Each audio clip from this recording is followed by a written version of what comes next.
Jadi, dengan penuh kejantanan, kita mesti berani menerima penderitaan dan kesusahan.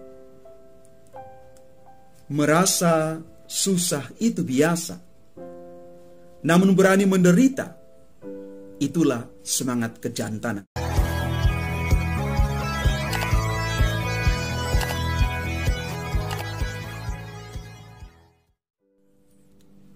Salam Bapak Ibu, Saudara dan Saudari, sahabat-sahabatku dimanapun Anda berada. Saya mengucapkan selamat hari Minggu untuk kita sekalian. Dan hari ini kita mulai memasuki bulan Kitab Suci Nasional. Semoga semangat kita untuk membaca, merenungkan, dan menghidupi nilai-nilai Injili menjadi semangat kita dalam hidup beriman setiap hari. Semoga kita sekalian sungguh-sungguh menjadikan sabda Tuhan menjadi pedoman dan penuntun hidup kita.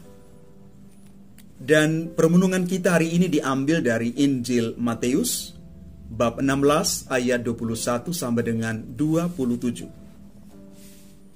Sekali peristiwa Yesus menyatakan kepada murid-muridnya bahwa ia harus pergi ke Yerusalem dan menanggung banyak penderitaan dari pihak tua-tua, imam-imam kepala, dan ahli-ahli Taurat, lalu dibunuh dan dibangkitkan pada hari ketiga. Tetapi Petrus menarik Yesus ke samping dan mulai menegur dia. "Tuhan, kiranya Allah menjauhkan hal itu. Hal itu sekali-kali tidak akan menimpa engkau." Lalu Yesus berpaling dan berkata kepada Petrus, "Enyalah iblis, engkau suatu batu sandungan bagiku, sebab engkau bukan memikirkan apa yang dipikirkan Allah, melainkan apa yang dipikirkan manusia." Lalu Yesus berkata kepada murid-muridnya, "Jika seseorang mau mengikuti aku, ia harus menyangkal dirinya, memikul salibnya, dan mengikuti aku. Karena siapa yang mau menyelamatkan nyawanya, ia akan kehilangan nyawanya.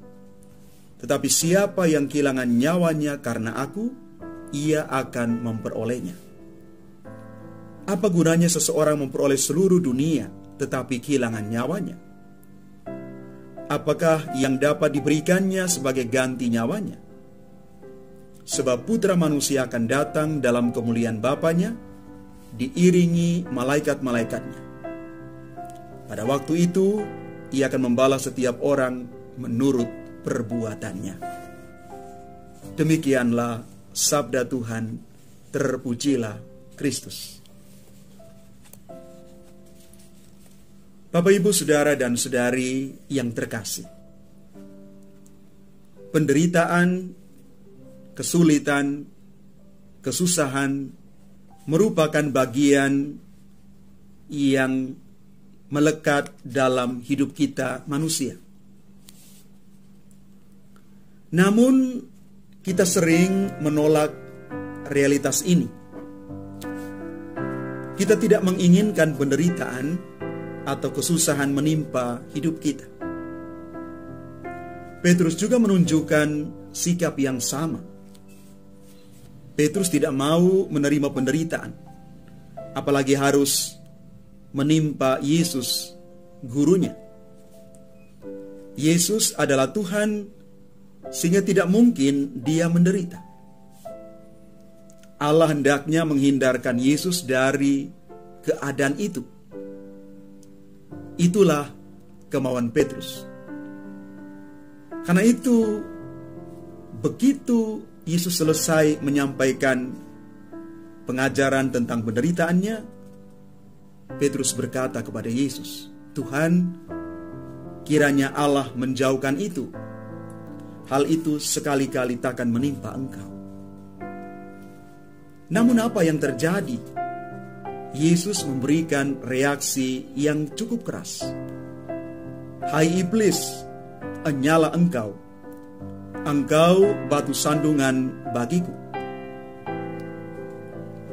Satu jawaban yang keras dan mematikan.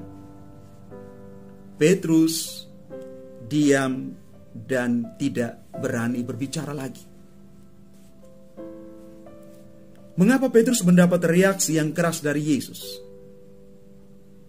Pernyataan Petrus merupakan reaksi manusiawi yang seringkali tidak mencerminkan kehendak dan rencana Allah. Petrus masih dikuasai oleh pikiran manusiawinya sendiri, bukan pikiran dan rencana Allah. Kehendak manusialah yang menggerakkan hatinya, bukan kehendak Allah. Oleh karena itu, Petrus tidak bisa memahami alasan Yesus harus menanggung banyak penderitaan. Tapi sekalipun Yesus adalah Tuhan, ternyata dia tetap pergi ke Yerusalem dan menanggung banyak penderitaan. Tindakan Yesus ini didasarkan pada kehendak dan rencana Allah untuk menyelamatkan kita manusia. Tuhan pergi ke Yerusalem dan menanggung banyak penderitaan.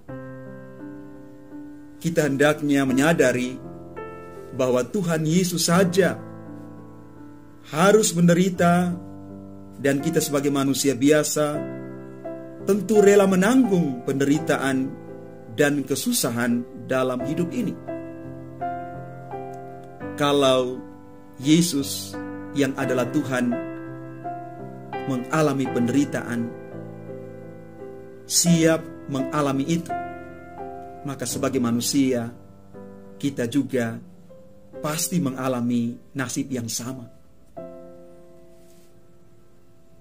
Penyair Khalil Gibran menyatakan dalam Sang Nabi, sebagaimana biji buah mesti dipecahkan agar intinya terbuka merekah bagi curahan cahaya surya, demikian pun bagimu, kemestian tak terelakkan mengenal penderitaan dan merasakan kepedihan. Jadi, dengan penuh kejantanan, kita mesti berani menerima penderitaan dan kesusahan. Merasa susah itu biasa, namun berani menderita, itulah semangat kejantanan. Itu kata Seneca, jantan kalau berani menderita. Dan mengapa kita mesti menderita? Romo Sindonata dalam Anak Bajang Menggiring Angin mengatakan begini untuk kita. Di dalam penderitaan kita sendiri ada kebahagiaan sejati. Karena pada saat sunyi di mana kita sudah diasingkan dari keramaian ikhwal dunia dengan segala tawaran dan godaannya, kita sebenarnya mengalami hakikat kita yang sejati. Dan lebih dari itu semua, akhirnya kita berani menderita karena Yesus yang adalah Tuhan sudah menunjukkan keberanian untuk menanggung banyak penderitaan itu.